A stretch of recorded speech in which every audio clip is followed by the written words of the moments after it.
Hello, everyone. Hello. Hello, everyone in this room, and we're also on Facebook Live. So welcome to the Judges Roundtable 2023. This is amazing.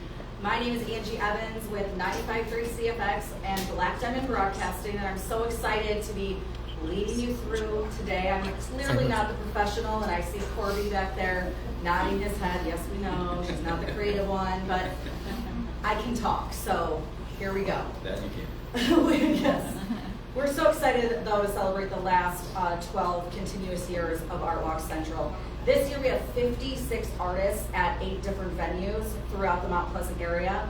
Now, without our venues, this event would not be possible. So please make sure when you visit and check out the art that you spend a few dollars at those locations if possible. And remember that the venues are really true community collaborators. It's very important. Art Walk Central is a unique competition offering youth artists and the opportunity to compete and win cash prizes, as well as adults, of course. Well, tonight the judges will present the top 10 adults and top 5 youth in alphabetical order. Very important. They wanted me to stress that. Everything's in alphabetical order. Our judges have spent the past 2 days in Mount Pleasant visiting each venue, carefully considering the merits of each entry and offering the artists the opportunity to get a critique of their work. The judges view each entry, and after evaluating each entry, collaborate to generate the list of entries that we are going to see in here tonight.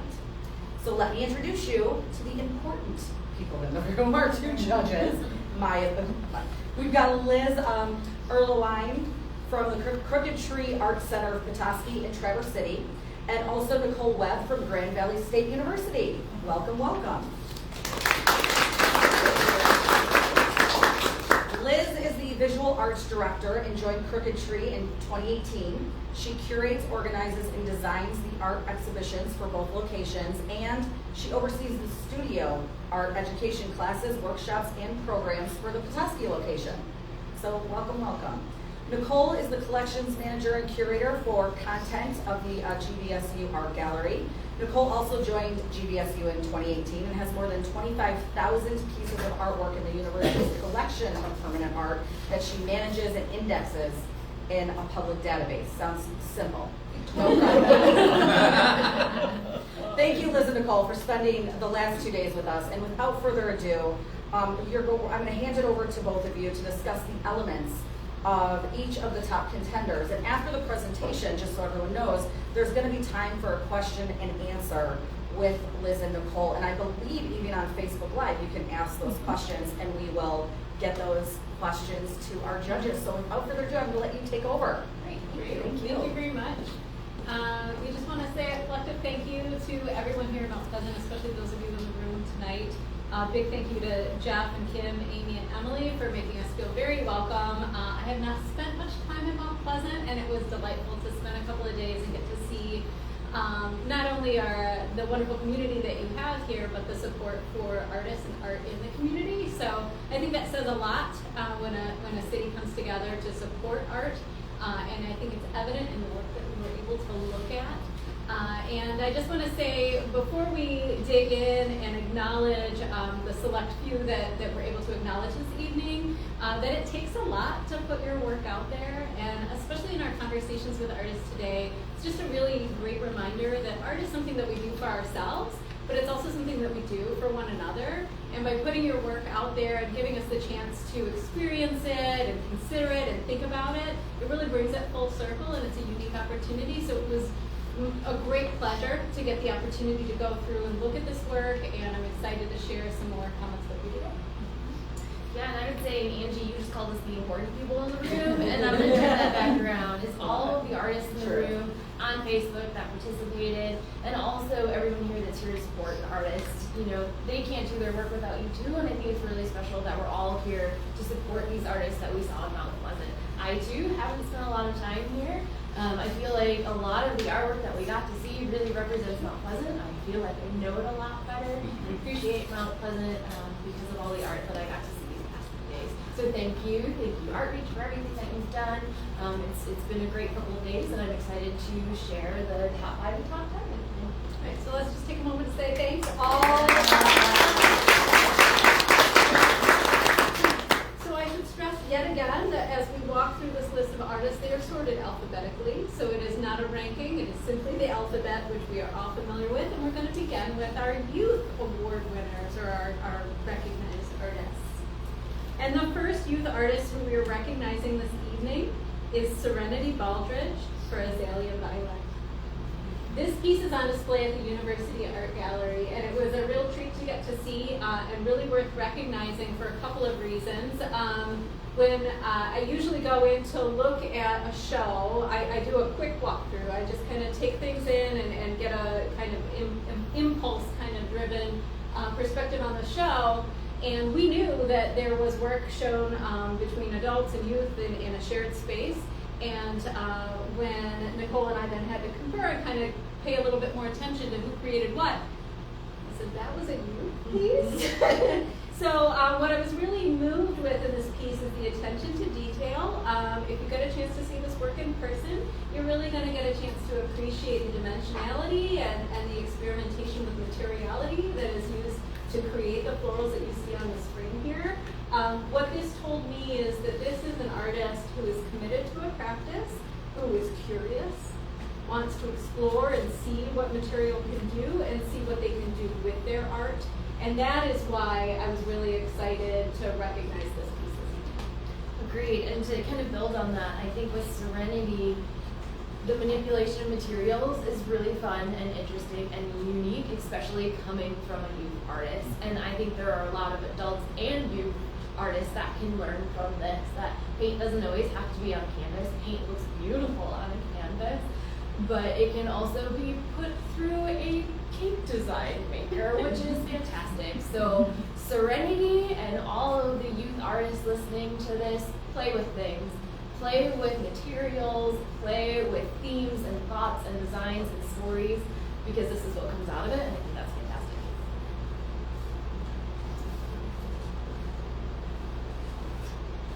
All right, we're ready for our next piece. So this is Jacob Edwards, The Paths Love Take Us. This piece stood out to each of us, and I'll share my comments first.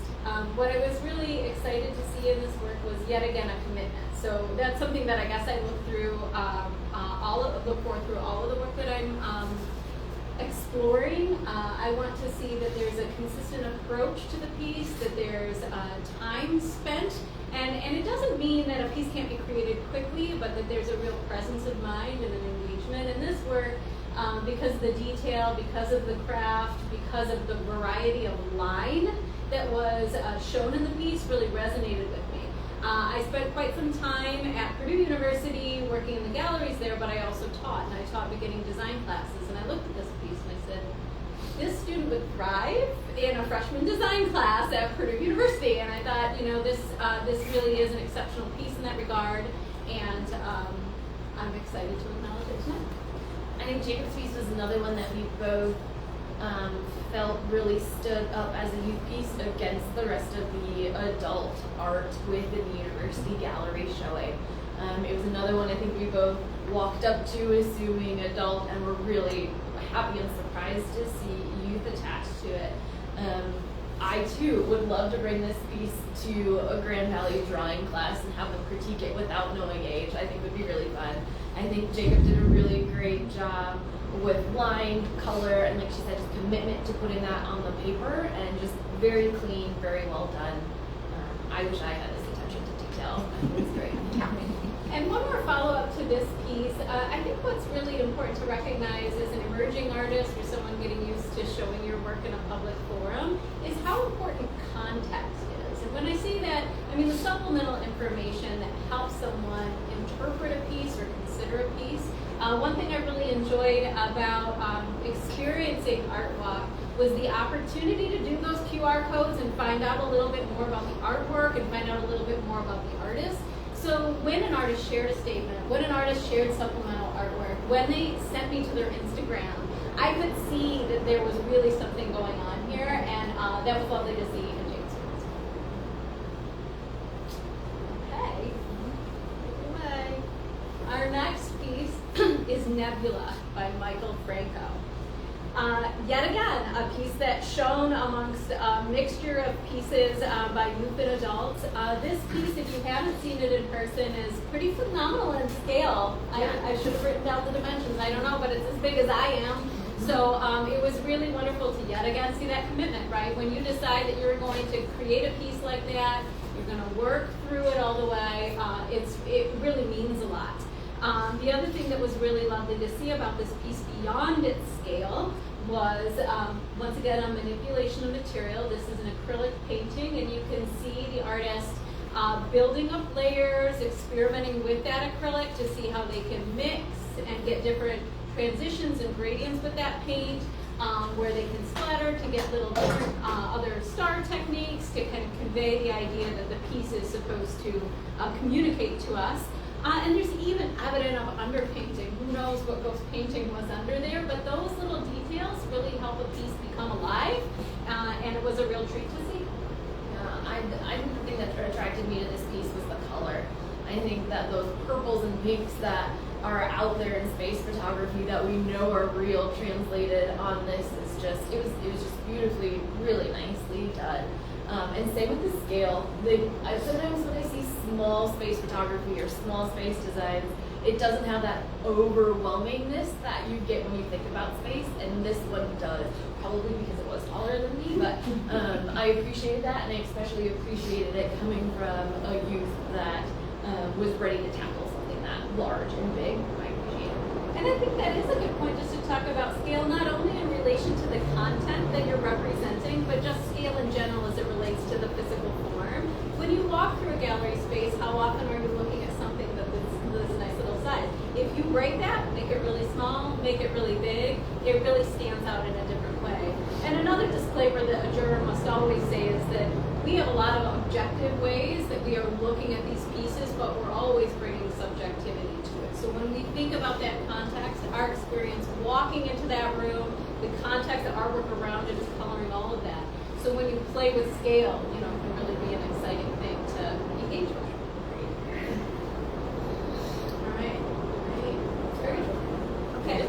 Our next piece, yes, this was one we got to see right away, and really is a wonderful piece to acknowledge. This is Upside Down by Hayden Culinaire. And this piece, though, looks perhaps a little bit more clearly like a youth artist. I would be absolutely thrilled to see this come out of any studio classroom where I was teaching a student about drawing, I was teaching about composition, and starting to think about content and communication through artwork. This piece is located here in the space, so if you haven't had a moment to engage with it, you can this evening. I was really impressed with the artist's manipulation of graphite and pencil.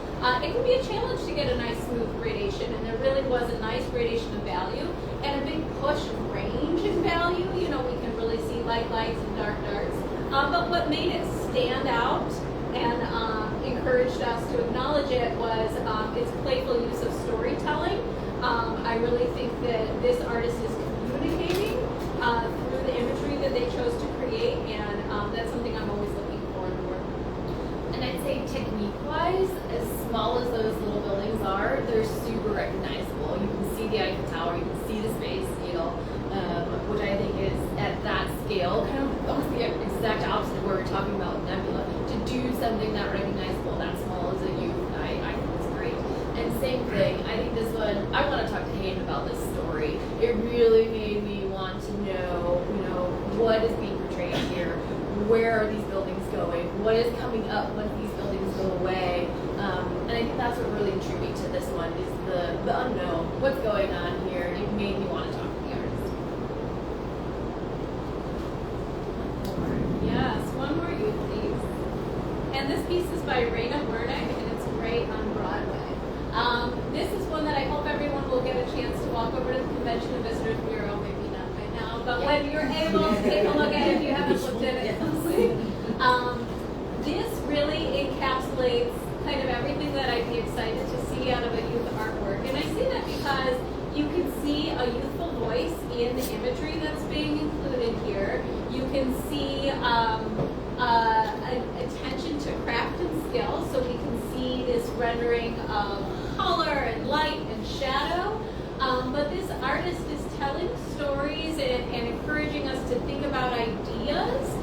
beyond just showing that they can render a cartoon figure, right? So the forms are exaggerated, they're influenced by animation and comics, and it really feels youthful in that way. But the choice to make the colorful central figure and the florals and the grayed out figure surrounding and the environment are really thought-provoking, right? We're asked as viewers to ask questions about what story is happening here, and it's really thoughtful. So when I look at this piece, I'm excited to see what this artist is capable of doing next, and that's one of the things that we're really excited to see when we're looking at our work. Yeah, for me, I think it's the drama of this piece, which fits so well with the concept of gray on Broadway. It really is when you need to see it close. Those dark figures, those kind of ominous people around this obvious bright, superstar on Broadway. The depths of colors of the grays, the tones that she has in those figures are really fantastic. Liz actually thought it was a painting at first, and I think it says a lot about the color that Raina got out of colored pencils. There's a real thickness, a real depth to both the bright tones and her darker tones that really made this beautiful. So those are our 5 Youth Award winners we wanted to acknowledge, and now we are excited to acknowledge the top 10 adult artists in this year's art month. So, yes, alphabetical. First one is Sharon Birkin-Dent, Beyond the Fence. This again was a piece that we saw early on, an entry we saw early on, and a couple of the things that really stood out to me about this entry was skill. I think that anybody who looks at these drawings can recognize that this is somebody who could draw, right? We can easily appreciate the rendering that is happening with the gradation of that graphite, the accurate measurements, and just the skillful drawing that happens here. I want to also draw attention to the fact that this entry includes several pieces from a series. And I think that that's very significant because from a viewer who's looking at work for the first time, I can see this, once again, that commitment, right? And it's a commitment with a theme or an idea that's worthy of exploration, right? It's worth looking at more because the artist spent the time to engage with it, and it gives us more of a story as far as the viewer goes. I also want to draw attention to the presentation of this work. For those of you who are new to sharing your work publicly, think about the framing.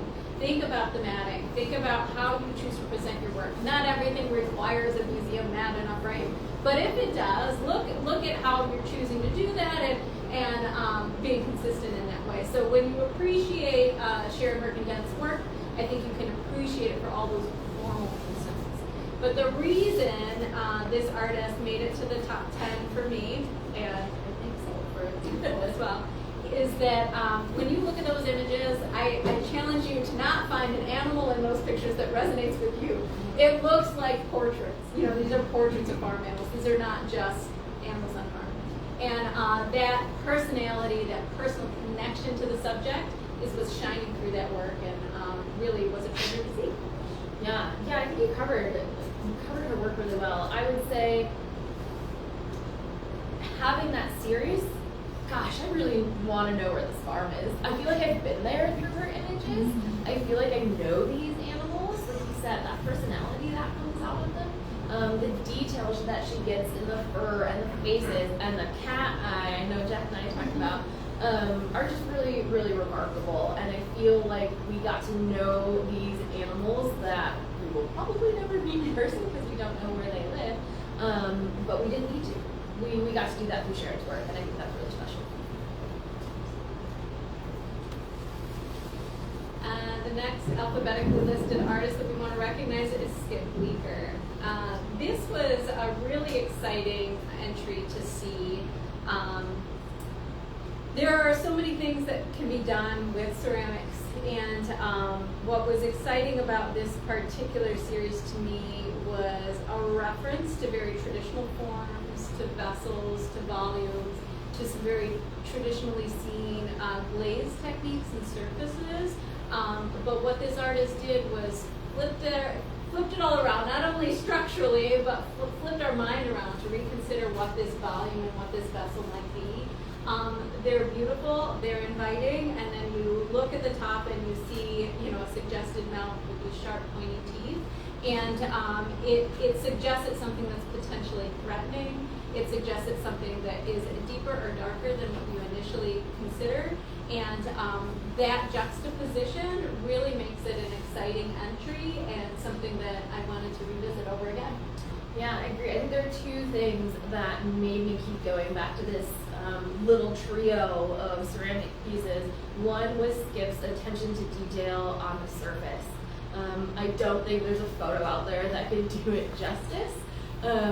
It's definitely a piece I recommend going and seeing in person. This front one in this picture, the black is perfect black, and it's that charcoal texture that you can only get doing certain things during the firing process. You can tell I love ceramics. And Skip knows what he's doing, and he did it very well. It's one of those pieces that when you walk through a museum, you want to touch it, even though you know you can't, because you want to know what that feels like. And then also, I love art that makes me laugh. And when I walked up to these, the surface is so traditional, like you said, the shape, and then you see these teeth, and I laughed out loud. So I appreciate art that looks like one thing, and then when you get up closer, it looks like something else, or there's that one little detail that makes you go, huh? And Skips did that for me, and I really appreciate that. Our next artist is Madeline Devantier. And so my disclaimer is I have a background in printmaking, so I am often drawn to prints, but I was really delighted to see some lovely print entries in this year's Art Walk. This series stood out to me because of the continuity in the color and the palette, and the fact that when you first look at it, it just delights your senses. I mean, that's it, right? You walk in and it's pretty, right? And you want to see it, and there's a consistency in the approach to the illustration and the way that the space is defined in the shallow animated kind of method. But each piece is, hinting at a story that is told and retold and understood through different formats. And whether you really know the stories of Andromeda and Persephone and Orpheus, or whether you do or not, you have a little hint of a cultural reference, and once you pick up on that, and once you look for those symbols in the prints, you have a whole other layer to appreciate and engage with the work, and so that's why that this particular entry stood out to us. And I think with this particular series of prints, Liz and I approached them very differently, because I knew the stories before I saw the pieces, and I could match them up. And that was super fun to me. And to be able to know the stories and pick out those little details that Madeline chose to use to represent certain characters, certain people, was a lot of fun. So I feel like these are a great example of they're approachable for a very wide audience. Liz, who might not know the stories as well, loved them because they're just gorgeous to look at. I liked them because it was super fun to be like, oh, I know why there's a rose. Oh, I know why this is here because this part of the story. So I feel like it was fun to talk together after we saw these separately, just because we had such a separate approach to them. And that's why I made it to the top 10. All right. The next piece we'd like to acknowledge is Tetsuki Hakoyama's Lost Horizon. If you've had an opportunity to visit this exhibition at the University Art Gallery, I think you'll know and relate to the fact that when you walk in that space, this piece shines. It has a lot to do with the way that the exhibition is put together, but as someone who puts exhibitions together, I'm always excited to find that piece that holds a wall. And this is one of those pieces, once again, that has something to do with scale, right? But as you continue to spend time with the piece and think about it, when you look at the imagery that's in it, those are metronomes for those who haven't seen the piece and don't know why I was making my little chuckly joke about time. You can see there's a lot of drama. There's a lot of hinting at other kinds of allegorical stories that we may or may not know, but they feel like very purposeful symbols that really prompt the viewer to spend time with the work and to ask those questions and think about how the piece relates to you. Do you relate to that figure sitting there precariously on the column? How do you feel about those storm clouds, surrounding her? How are we relating to our current moment in time in relation to that masked figure. So there's a lot for us to think about, and I think that one of the exciting things about art is that it is an opportunity to ask these open-ended questions that we can consider, and they don't necessarily have a concrete answer, but we get to have that conversation, and that's really important. The piece, of course, is also very well rendered. It's a skillfully painted piece. I think walking through Mount Pleasant the past 2 days, Liz and I have found a few themes that have kind of come across in the final top 10 that we chose, but also through all of the representations that we saw. And one of those was storytelling. And Liz and I both have a passion for making up stories about artwork or the potential people that make them.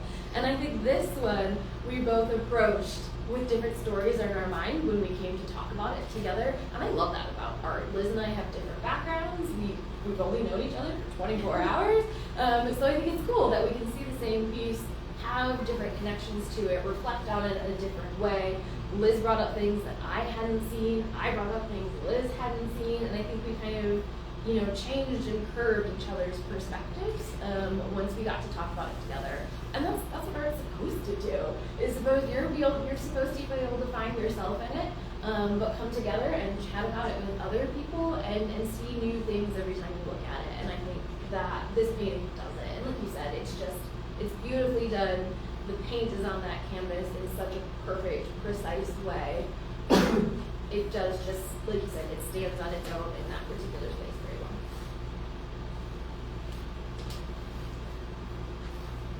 All right. And now we'd like to recognize Anne Kovaleski's Mom's Bathing Suit.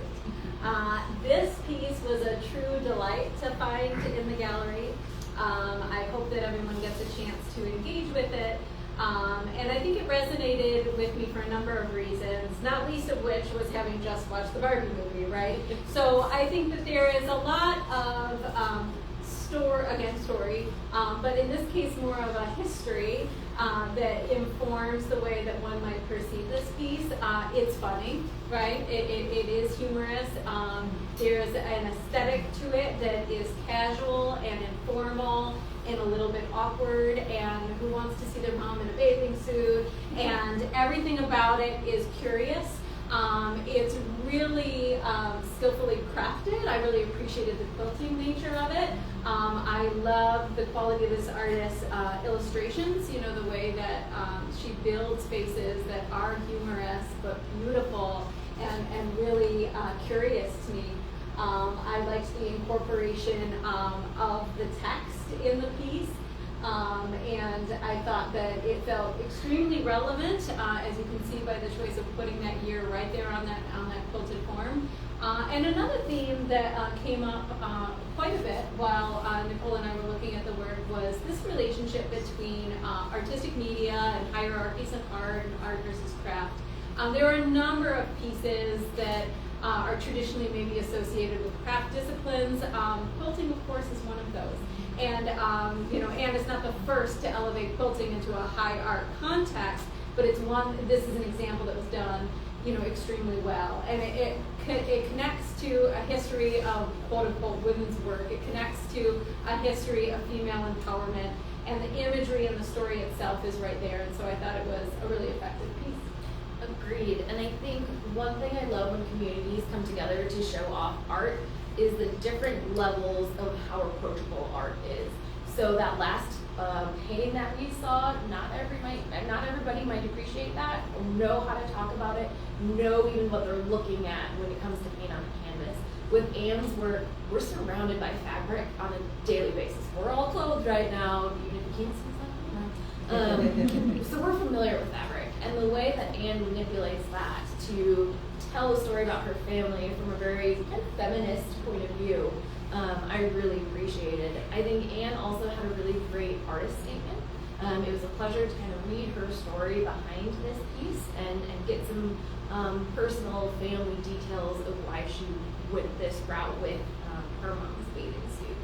And I appreciate feeling like I'm a little bit of part of Anne's family after seeing this piece and reading her artist statement. And our next piece is Amy Little's Garden of Glass. So another piece that emphasizes that relationship between art and craft. Sometimes it seems that glassworks are relegated to a little bit more of a decorative art. And Nicole and I were really excited about this piece because it absolutely speaks the language of stained glass. It's florals, it's beautiful, I mean, it is decorative.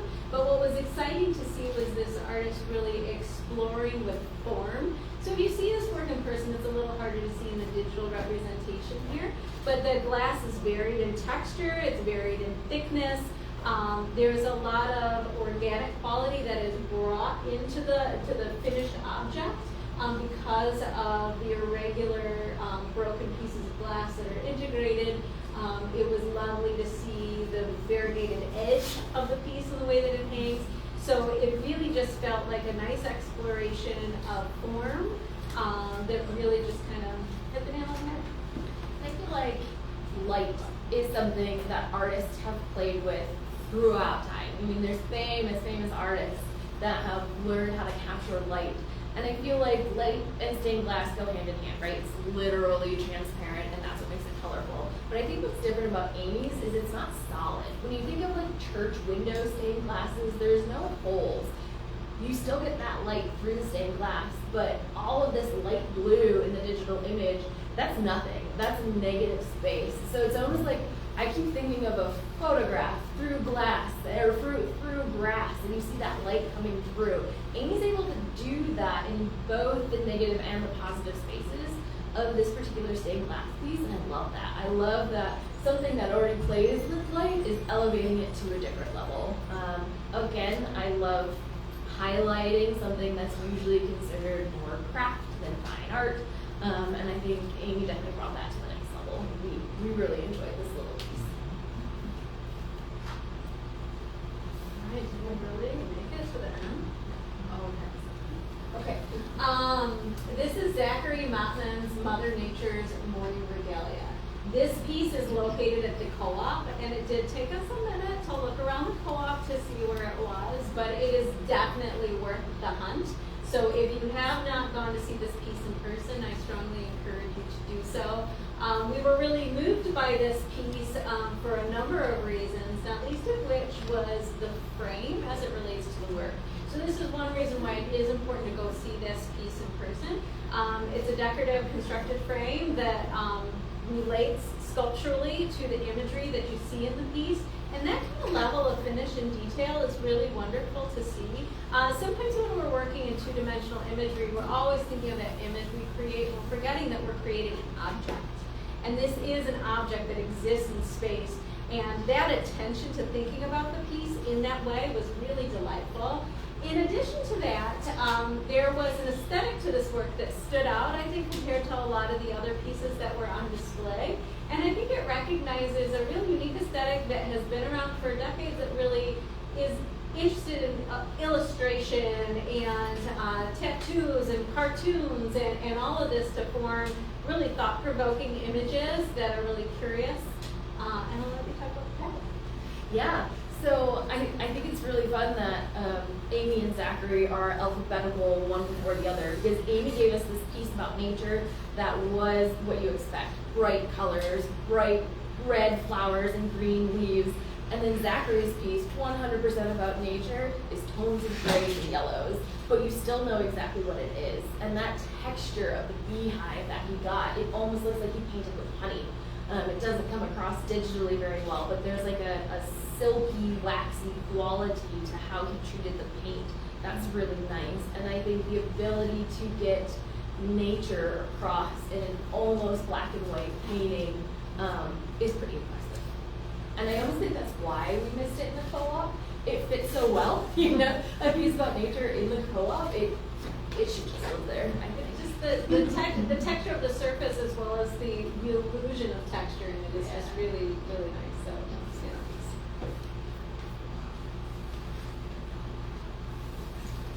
All right. Corey Sheldon's Beauty After Death. Have you had a chance to see this one in the University Art Gallery? We had to give a shout out to this piece. It looks beautiful in the space with the dramatic lighting. And we ended up with this piece in our top 10 through lots of conversation. And some of it had framing of thinking about this project as a whole. So before we went out to look at the artwork, we talked to the folks here at Outreach about, well, why do we do art walk? What's the purpose? What's our objective? What are we trying to recognize? And some of the things that stuck with us through that conversation had to do with approachability, accessibility, and recognizing that art is for everybody, whether you have, an MFA or you like to draw at home, right? It's for all of us. Or maybe you don't make anything at all, but you want to have a way in to look at it and appreciate it. And what I was really excited about Corey's piece was that it made me question, and I thought about walking into the space with my children and how they would respond and react to this piece, and how relevant it could be to so many folks. And beyond the fun, playful nature of, oh gosh, there's a big dragon in the gallery, it really was a curious and thought-provoking use of material, right? When I saw it, I assumed it was ceramic.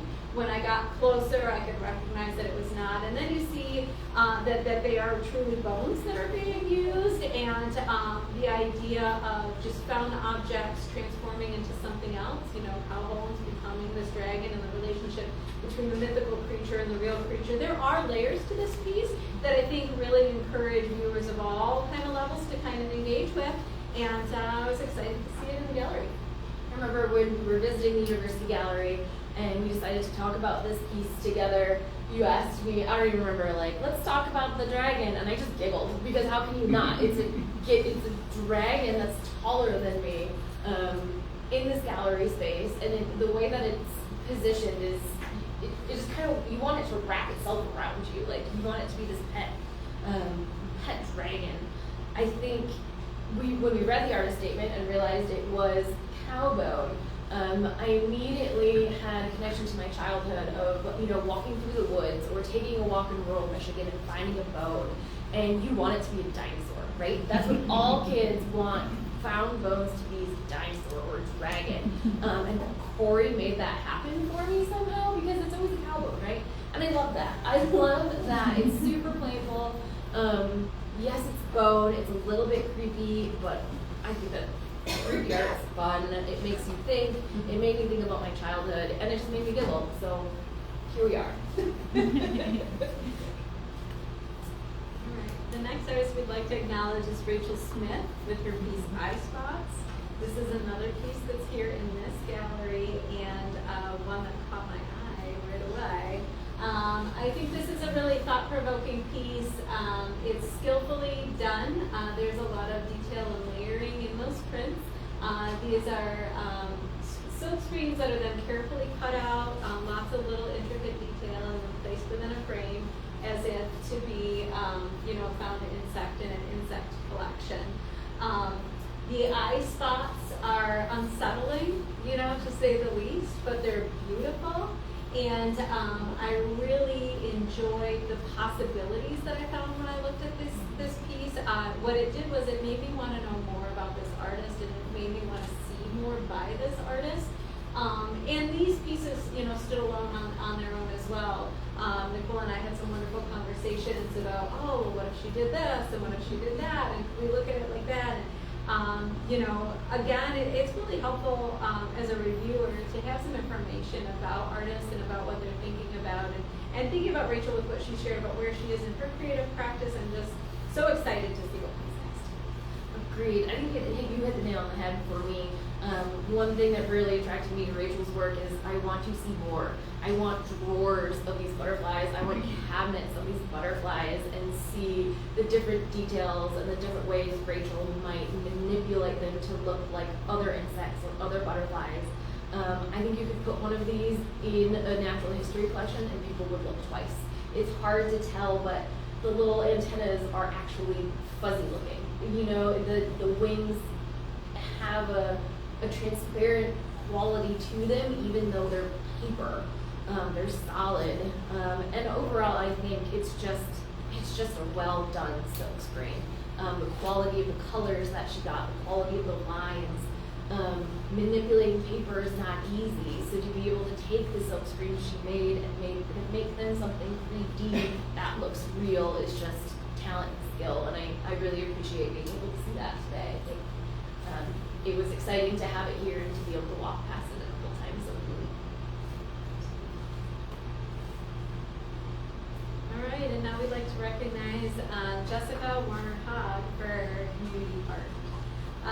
This is a piece that, I mean, I guess I could say this about all of them.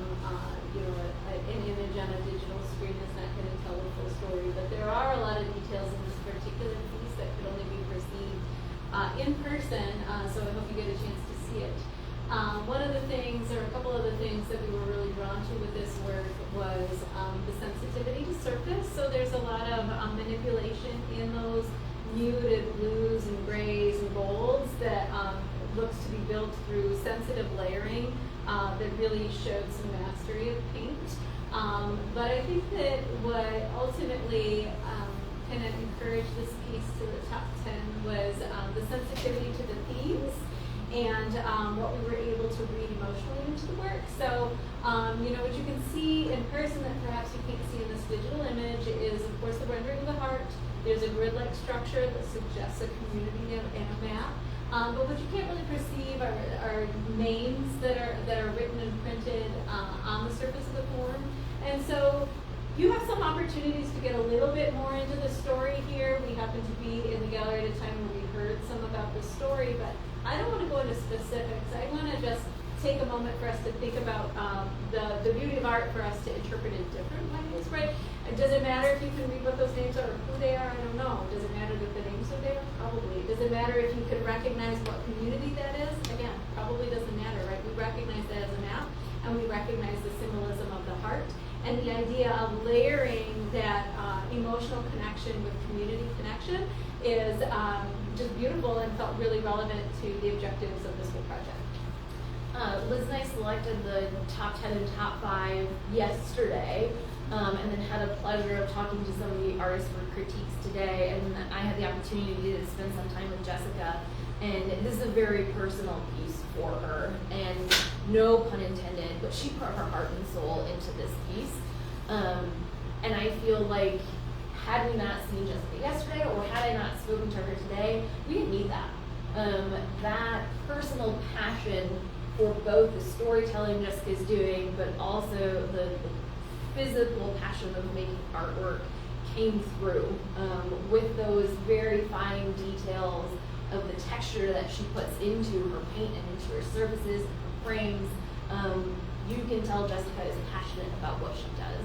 And I always appreciate when artists are willing to put it all out on the canvas, shall I say, for you. To leave a little bit of themselves with each viewer makes art important and worth it. And I really appreciate when artists are willing to take that step, to be personal, to make those connections with us as viewers, and to just go for it. And I think that's why this made it to the top 10. Yeah, just to reiterate some of that, and it came up in some of my conversations with the artists today, is it's when we say that blanket statement, it's hard to put your work out there. It is hard to put your work out there. It is vulnerable. You're exposing your inner thoughts, your inner creations, and when you don't let your heart go into the work, often a viewer feels that. So you have to put that out there, and it's worth it. It's worth it to us as humans. And so just another big shout out to artists. Yeah, just 10. So that's it. So those are our top 10 and our top 5. Awesome. Well, thank